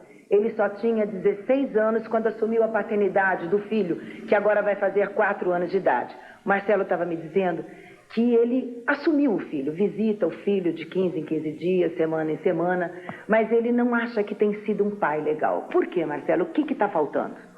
Sei lá, eu acho que eu não tenho sido tão atuante quanto eu esperava, né? Que tipo de dica, que tipo de alô você pode dar para os seus companheiros, amigos, adolescentes, em relação a ser pai na adolescência? A hora do bem bom, pensasse, sabe, antes na questão ser pai. Porque a gente, para ser pai, a gente vai ter que abrir mão de muitas coisas, para ser um pai de verdade, né? Luciano sempre lutou para ser um pai de verdade. Ele tinha, pasmem, 14 anos de idade quando a namorada revelou: você vai ser pai. É uma alegria muito grande, né, ser pai. Eu acredito que seja, eu sinto assim, né? André já está com 9 anos e a vida de Luciano mudou muito de lá para cá. Ele cuidou do filho sozinho. O casamento com a mãe de André durou apenas 1 ano. E durante todo esse tempo, ele deu duro para trabalhar, estudar e criar o filho. Você se sente como hoje? Um pequeno grande homem. É? Que ainda sou moleque, sou muito moleque, gosto muito de brincar. E chego em casa e me dou com meu filho de 9 anos, exigindo: pai, é isso, pai, é aquilo. Você não acha que você tem um pai jovem demais? Não. Você acha que o seu pai é o quê? Um grande pai. Humberto ficou um pouco assustado quando soube que ia ser pai aos 17 anos.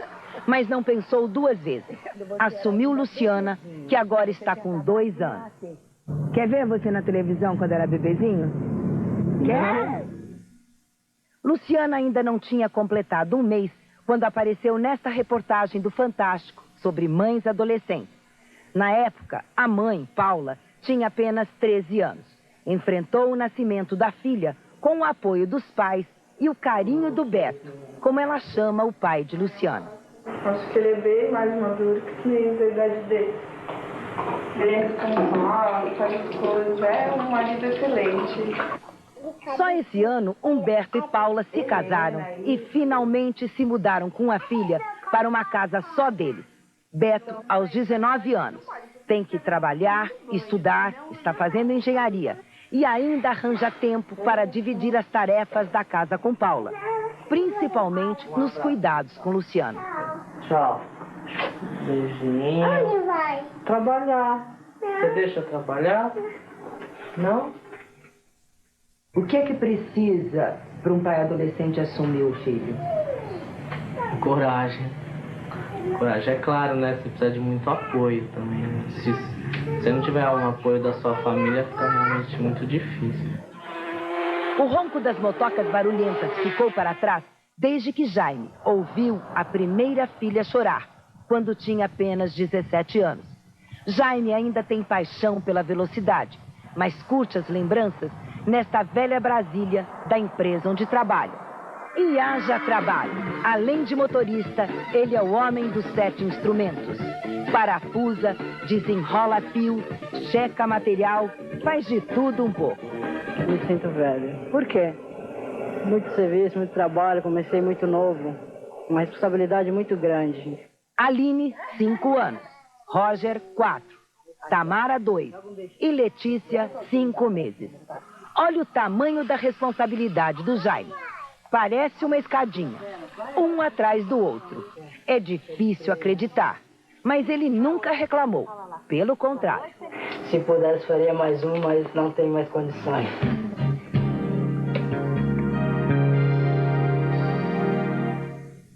A ficção de Jorge Amado criou Dona Flor e seus 2 maridos. A realidade do sertão cearense criou Dona Marlene e seus três maridos. Uma família diferente graças, principalmente, ao comando de Dona Marlene.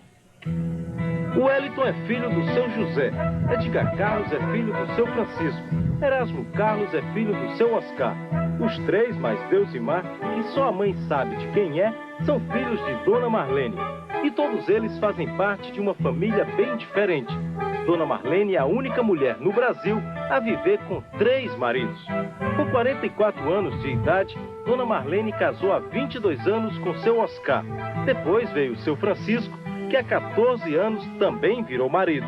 E há 10 anos, seu José chegou para fazer parte do que seria um triunvirato se não fosse Dona Marlene a dar as ordens por aqui. Em pleno sertão do Ceará, a 160 quilômetros de Fortaleza, Dona Marlene se transformou numa espécie de super Dona Flor. Afinal, esse quadro real supera em muito a ficção do baiano Jorge Amado. Essa lei só quer eu mesmo e só aguenta barra eu. Mas outra mulher aqui diz assim: Marlene, você é muito danada mesmo, você viver com 3 homens dentro de casa, não tem medo de se matar. Eu digo: não, se matar, em terra, não tem problema não. É na hora de ir para a lavoura que se tem a certeza de que é mesmo a Dona Marlene quem conduz as ações da família. É ela quem orienta filhos e maridos, não esquecendo de distribuir entre eles o carinho que move o trabalho em família. A rotina de trabalho da Dona Marlene começa sempre às 6 horas da manhã. É quando ela acorda os 3 maridos e os filhos para uma jornada que só termina às 5 horas da tarde. E é essa união em família que tem uma influência direta no resultado do trabalho. Das 15 famílias de moradores aqui da Fazenda São Francisco, a família da Dona Marlene é sempre a que tem a melhor produção. A conversa com o dono da fazenda não deixa dúvidas de que o modelo de vida da Dona Marlene rende o que todo patrão deseja. Dona Marlene é uma mulher fora de sério. Não sabia nem que existia mulher daquela. Ela é uma fera para trabalhar. E ela dominou os homens mesmo, entendeu? Os homens querem bem ela, quer bem os homens, ela manda neles mesmo, ela fala o que eles querem, eles fazem o que ela quer, que diga, entendeu? Se depender de Dona Marlene e seus 3 maridos, essa é uma união que vai durar para sempre. Mesmo que seu Oscar, o mais antigo dos maridos, revele um pouco de ciúme dos outros 2. Mas ela garante que tem o mesmo carinho pelos 3. Eu não posso negar o que eu faço, né? Aí então quer dizer que ela estreme o marido. Na noite que um tá bom, na noite que um não prestava, vou pra outra, é assim. É assim, né? Tá no acordo mesmo, né? Não tenho o que reclamar dela. É uma ótima pessoa. É ideal. Muito legal, não sei o que é. Faz tudo quanto é preciso pra gente, sempre a hora.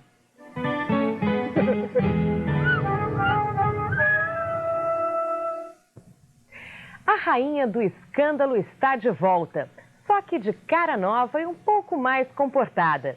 Você vai ver agora a mais nova travessura da cantora Madonna, uma estrela que muda de cara como quem troca de roupa.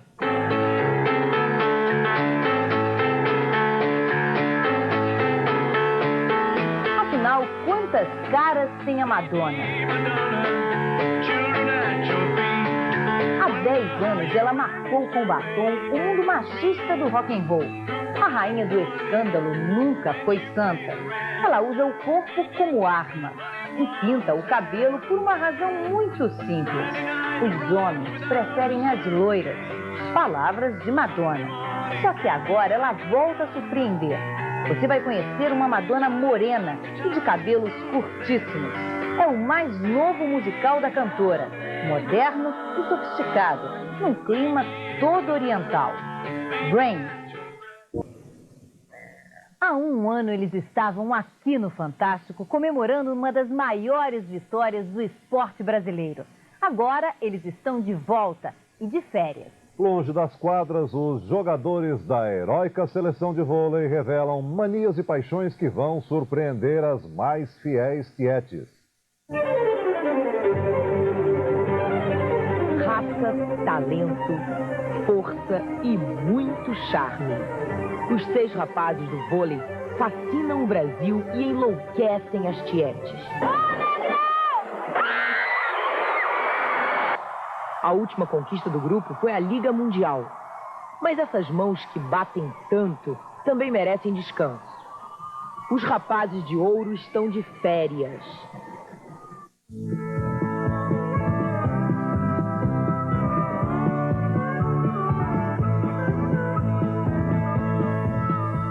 O Paulão conhece essas terras melhor do que qualquer quadra ou jogada do voleibol. Afinal, o vôlei entrou na vida dele há 14 anos. E essa fazenda faz parte da vida do Paulão há 28 anos. Por isso, sempre que não está jogando, ele está aqui. Não tem Paulão, não tem bola de vôlei, aqui é cavalo, aqui é pescaria, aqui é mato, aqui é campo, é bem diferente. A alegria que eu estou tendo hoje, não só com o voleibol, mas em família, no amor, em tudo, né? Negócios, tudo maravilhosamente bem. Uma coisa puxa a outra. Eu acho que nunca tive uma fase tão brilhante, tão linda assim. Paulão Dé, para os mais íntimos, confessa que está apaixonado. Mas a Felizarda terá sempre uma concorrente, a bola de vôlei.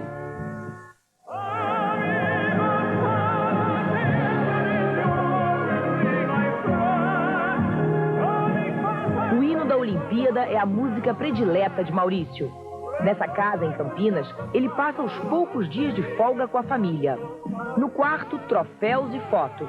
No pulso, a mania: colecionar relógios. De cada 10 telefonemas que recebe, 8 são de mulheres. Mas Maurício é compreensivo com as fãs. Em lugares mais discretos, elas beliscam, elas querem pegar, elas querem ficar tocando em você. Mas a gente entende tudo isso porque é uma admiração e é uma coisa legal.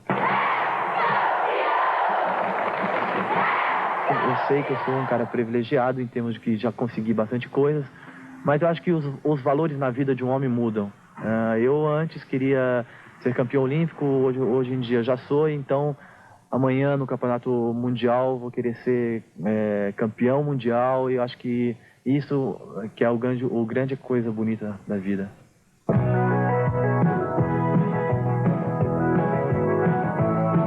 Música, eu gosto de rock. Marcelo, o melhor jogador do mundo da temporada de 92, também passa férias em São Paulo com a família. Ao lado do irmão, que também joga vôlei, exibe os troféus. E esse aqui eu ganhei do melhor atleta das Américas.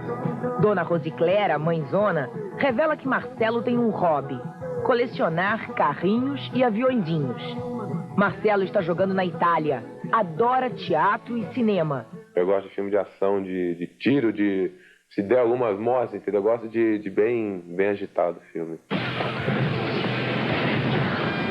Agora, duas revelações importantes. Mas sempre eu dou uma orada, sempre antes de entrar na quadra, eu vou no cantinho ali e peço, continuo pedindo para Deus até os momentos mais difíceis da partida. Não tem namorada.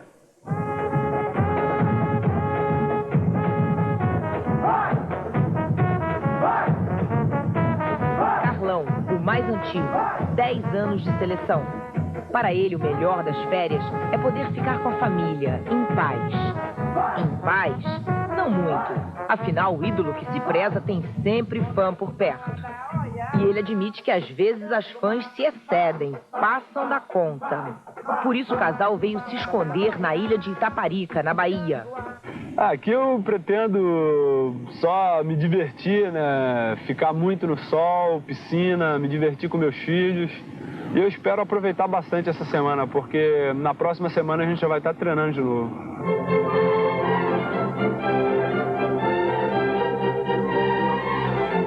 Giovanni Farinazzo Gávio. Para os fãs no Brasil e na Itália, Didio. Agora, na intimidade, esse ídolo, considerado o melhor jogador da Liga Mundial, tem muitos apelidos. Migão, Vovani, Chequinhos, Nikito. Giovanni está em Juiz de Fora, com os pais, as irmãs e a mulher, Patrícia. Os dois estão juntos desde os 14 anos de idade. Hobby? Carrinhos de controle remoto que ele mesmo monta. Este aí é japonês e, quando estiver pronto, vai atingir 100 km por hora. Com a ajuda da irmã e de um computador, o preferido de 10 entre 10 meninas fez um cadastro de fãs. São mais de 1000 nomes e muitos pedidos. Elas pedem meias, cueca, tudo que você imagina. Manda um pedaço de cabelo, pede para passar o final de semana com o Giovanni. Isso tem chance? Já não tem nem a família direito, imagina você começar a cadastrar fã para passar final de semana. Vai juntar aí uns 10 anos de fila. Mas o que importa a realidade, se no sonho ele está bem perto delas. E pior, dá uma levantadinha no short que provoca gritos histéricos. A minha perna é muito grossa e de vez em quando agarra o short, atrapalha a hora que eu vou abaixar. Flexionar para passar, por exemplo. E é uma coisa sem maldade, sem pensar, às vezes eu puxo. Mas a maldade pode não estar na sua cabeça, mas na delas acho que tá, né? Acho que sim.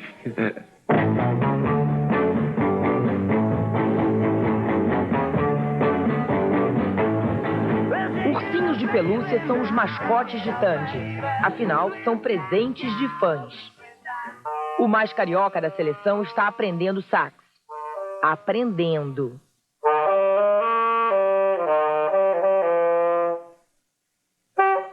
Também toca órgão. Um pouco melhor. Tandy, sempre muito agitado, tem que se desdobrar para fazer tudo o que gosta nas férias. Às vezes eu vou à praia, às vezes eu vou jet ski. Gosto de dançar, gosto de ir no teatro, gosto de cinema. Gosto de estar perto dos meus amigos e principalmente da minha família. E é no jet ski que ele dá um tombo na irmã. Por enquanto, a única mulher da vida dele. Atualmente eu não tenho namorada e tô aqui. Essa turma, que está separada nas férias, daqui a pouco vai estar junta de novo.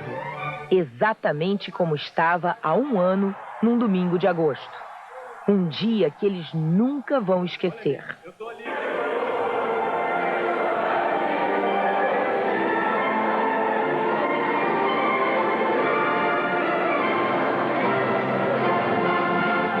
Foi a maior emoção da minha vida. Eu não acho que não tem dinheiro no mundo que pague isso. E eu acho que foi um dos maiores presentes, tanto para o meu pai, que eu dediquei a vitória a ele, quanto para o povo brasileiro.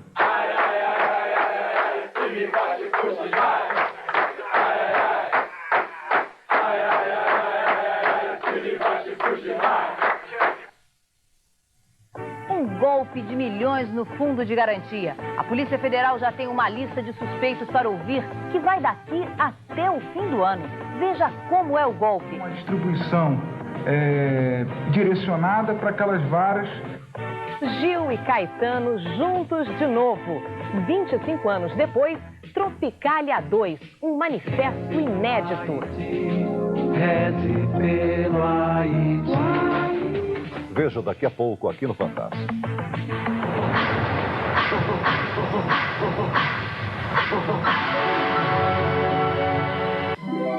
Fantástico. Oferecimento Antártica, uma paixão nacional. Todos os dias, 45 milhões de brasileiros ajudam o país a crescer. Em cada esquina, nas próprias casas ou nas pequenas oficinas e pontos comerciais, eles formam um batalhão de micros e pequenos empresários, responsáveis por 48% da produção nacional. No Rio Grande do Norte não é diferente. Os pequenos são, também aqui, a grande força social da economia. Daí a importância do papel do Serviço de Apoio às Micro e Pequenas Empresas do Rio Grande do Norte, SEBRAE. Através de uma rede informatizada, o SEBRAE vem orientando esses empresários, tirando dúvidas, fazendo projetos e dando consultoria. São cerca de 1.500 pedidos de consulta mensais que a equipe do SEBRAE vem atendendo desde maio deste ano na nova sede do serviço. A Casa do Microempresário, como é chamada, funciona na Avenida Lima e Silva, próximo ao Estádio Machadão. São mais de 5.000 metros quadrados de área construída, além de mais 2.000 metros quadrados de área descoberta, totalmente voltados à formação e capacitação gerencial dos empresários.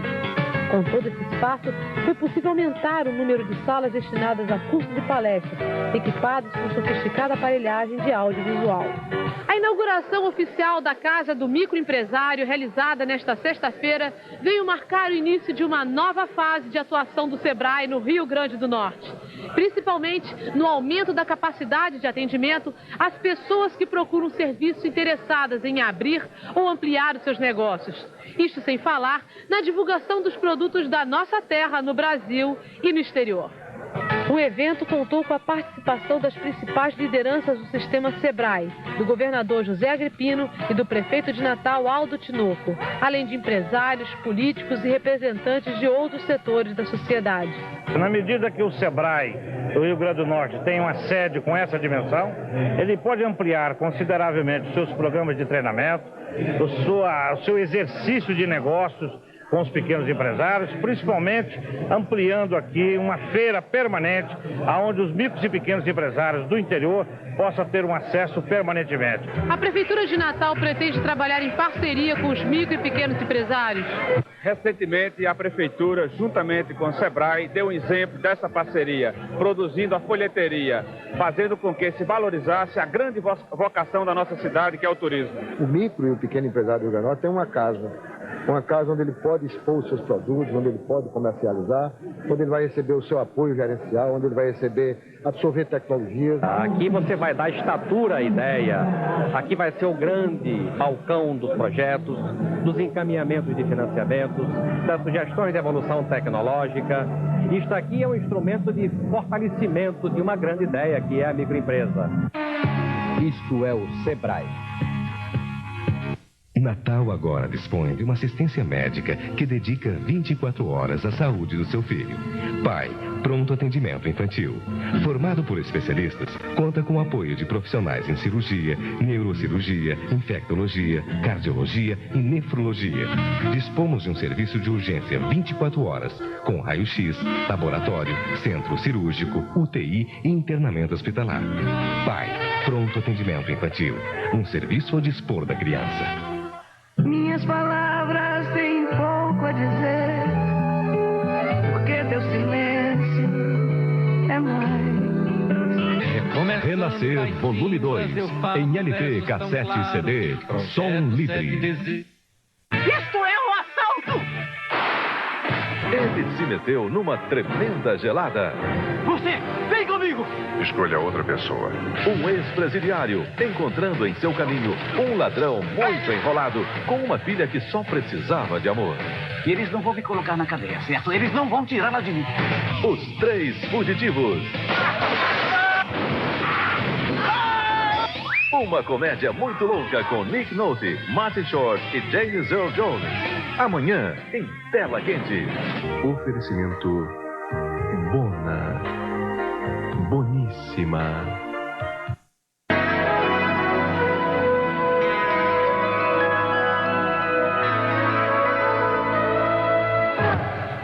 $1 bilhão, mais de 80 milhões de cruzeiros reais. É o total dos saques do FGTS liberados pela Justiça. O problema é que surgiram enormes listas piratas no meio dos processos. O que era direito de uns acabou sendo uma festa para muitos outros. Tem gente que teve o fundo liberado e nem sabe disso. Cumprindo determinação da Justiça, a Caixa Econômica já liberou quase $1 bilhão do Fundo de Garantia. Mais de 85 bilhões de cruzeiros reais, que dariam para construir 40 mil casas populares. O estranho em tudo isso é que as liberações são concedidas a um grupo de 8 ou 9 advogados. Este é o processo que autorizou a maior liberação individual do Fundo de Garantia. Quase 1 trilhão de cruzeiros, ou 1 bilhão de cruzeiros reais, que é a nova moeda. Agora, o mais inacreditável, os funcionários que aparecem nestas relações são dos estados do Rio de Janeiro e de Minas Gerais. Funcionários estaduais não têm nada a ver com essa história, que envolve apenas servidores federais. Funcionário público não tem fundo de garantia, mas quem era contratado pela CLT e passou a ser funcionário efetivo pôde sacar o FGTS. Esse é um direito dos servidores federais. Só que nos mesmos processos dos federais surgiram listas enormes de funcionários de outros estados e de municípios. Por que a Justiça estaria liberando o FGTS de funcionários de outros estados? A fórmula é simples. Depois da sentença original do juiz, alguém acrescenta outros nomes ao processo. E quem está nestas listas piratas também tem o FGTS liberado. Este advogado responsável por um desses processos milionários nega que tenha enxertado as listas frias que aparecem no processo dele. Ele só não explica o que fez com os milhões de cruzeiros dos funcionários que a Caixa Econômica depositou na conta dele. E eu fiquei, inclusive, surpreso. Para mim fui pego de surpresa. Colocaram coisa dentro do seu processo? Exatamente, colocaram dentro do meu processo. Quem colocou? Não sei, não conheço. A Procuradoria da República começou a investigar os golpes e tem mais suspeitas. Havia uma distribuição direcionada para aquelas varas que davam essas liminares. O senhor diria que existe também envolvimento de juízes federais com esses advogados? Não é possível afirmar isso, porque nós estaríamos sendo levianos se afirmássemos isso, que havia envolvimento de juízes, coisa que nós não trabalhamos. Nós trabalhamos em cima de provas e não há essas provas. A Procuradoria-Geral da República mandou a Polícia Federal abrir inquérito para apurar as irregularidades. Os processos, ainda em fase de apuração, já estão tomando o volume da fraude. Neles, é possível ver sentenças que chegam a liberar, num único processo, quase 150 milhões de cruzeiros reais, o equivalente ao fundo de garantia de um trabalhador com 20 anos de recolhimento sobre o salário de 100 mil dólares mensais. Posso dizer que alguns funcionários da Justiça, evidentemente, devem ter participado desse crime, porque só concebo que essas relações tenham sido inseridas dentro da Justiça, do cartório. Os juízes contestam. Se o dinheiro é do trabalhador, deve ser liberado. E não acreditam no envolvimento de ninguém da Justiça Federal nos golpes contra o Fundo de Garantia. Eles não sabem como surgem as listas piratas de fora do Estado. Pode ser que tenha ocorrido algum erro de procedimento por parte dos juízes, e esse erro de procedimento tenha resultado de má-fé das partes que estavam envolvidas. E simplesmente há uma campanha orquestrada no sentido de denegrir a imagem judiciária. Que o dinheiro saiu do fundo já se sabe. Se chegou às mãos do trabalhador, vai se saber em pouco tempo. A Polícia Federal está rastreando as contas bancárias dos advogados envolvidos. E a fila de suspeitos intimados a depor já vai até o fim do ano. Falta pouco para achar pelo menos uma boa parte do dinheiro, que nem o fundo de garantia, nem o trabalhador sabem onde foi parar.